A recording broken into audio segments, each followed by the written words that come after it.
Madam President, I rise today to pay tribute to an extraordinary public servant and a Michigander, Eric Feldman. Since my first day serving in the United States House of Representatives more than 12 years ago, Eric has served as my Chief of Staff. I still vividly remember him coming to my home just a couple weeks after my election to interview for the Chief of Staff position. I was immediately impressed by his extensive knowledge of American politics and his passion to serve the people of the state of Michigan. But to fully know Eric is to know his family story and how it shaped the man he is. All four of his grandparents survived the Holocaust. His maternal grandmother was imprisoned in Auschwitz and Bergen-Belsen, among others. His maternal grandfather was in a forced labor camp in Plowshaw.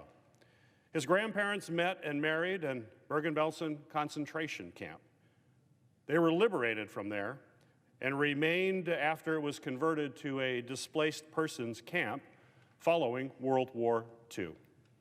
That camp is where Eric's mother was born. His grandparents and mother immigrated in 1949 to Detroit, where his grandfather worked as a janitor at Ford Motor Company during the day and worked as a tailor at night. His mother won a full scholarship to the University of Michigan from Ford Motor Company as part of a program for employees. Eric's paternal grandparents fled Poland on the eve of the Nazi German invasion. They survived the war as slave laborers in Siberia, where Eric's father was born. Following the war, they immigrated to Israel before settling in Detroit. Eric's father went to Wayne State University, thanks to the GI Bill, after serving honorably in the United States Air Force. After immigrating to Detroit, Eric's family worked hard, and they were able to achieve the American dream. There is no question that their life experience and their journey instilled in Eric a sense of service and devotion to country. As a freshman member of Congress, I was fortunate to have Eric on my team. He brought with him extensive political and policy experience, having worked for Congresswoman Nita Lowey, Leader Nancy Pelosi, and Rahm Emanuel. He built on that experience, leading our office with steady, unwavering leadership, brilliant vision, and wise counsel. Through 4 re-elections, including my election to the Senate and re-election last year, and many crises impacting Michigan and our country, I entrusted Eric to help ensure that we were able to come together, solve tough problems, and ultimately deliver results. He never flinched. I could always count on Eric to work with our team to develop creative ideas, to tackle challenges, or empower staff to make sure that we were on the leading edge of issues critical to Michigan. He has guided my office through countless high-profile events and crises: the Great Recession and auto crisis, the Flint water crisis, several government shutdowns, the COVID-19 pandemic, the January 6th attack on the U.S. Capitol, and 2 impeachment trials. Through it all, Eric has provided stability and focus, a focus on working in a bipartisan manner to pass important legislation and to make progress for Michigan and for our entire country. Last week, I was humbled to be recognized by the Center for Effective Lawmaking as the most effective senator in the 116th Congress. Recognition of this sort does not happen without having an incredible team. Eric played a critical role in helping me enact 10 bills into law, the most of any senator from either party over the last 2 years. And I know that Eric would tell you without a doubt that there is no I in team. As a leader, Eric has focused on hiring talented staff both in D.C. and across Michigan, staff that humbly, selflessly, and effectively serve the people of Michigan each and every day.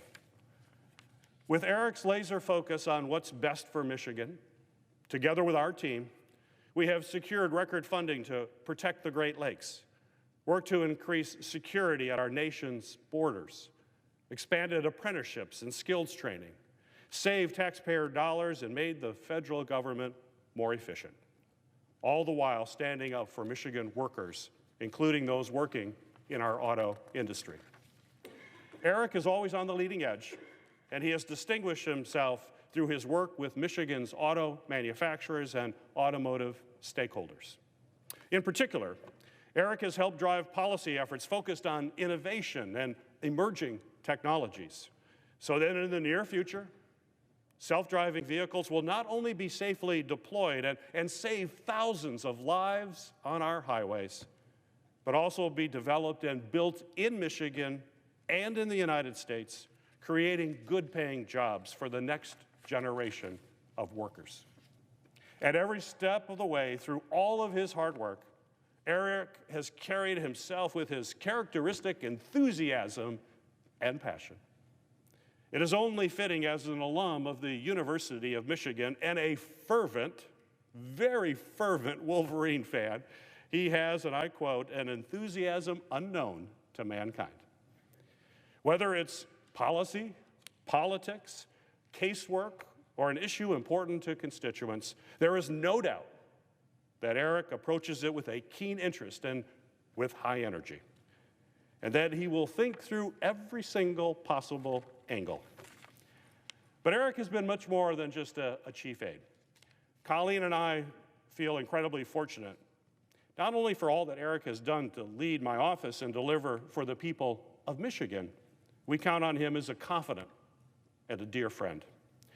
Eric, you will be missed dearly as you depart for your next endeavor in the private sector. But I am grateful for what you have built, and I know that it will endure. A culture of teamwork, hard work, productivity, and a commitment to what is best for Michiganders. Eric, Colleen and I know that you have devoted countless hours to a job that you love, while balancing the two most important roles in your life, being a loving husband and a father. I have been proud to watch you celebrate many life's milestones over the years, including the birth of your two beloved sons. And I will certainly never forget your eldest son, Avi's birthday on November 4th, 2014, the day Michiganders elected me to the United States Senate. Eric, Colleen, and I wish you much success, and we hope you enjoy this next chapter with Dina, Avi, and Ethan. Know that Colleen and I will always be thankful beyond measure for your service and for your leadership, and that you will forever be part of Team Peters. Madam President, I yield the floor.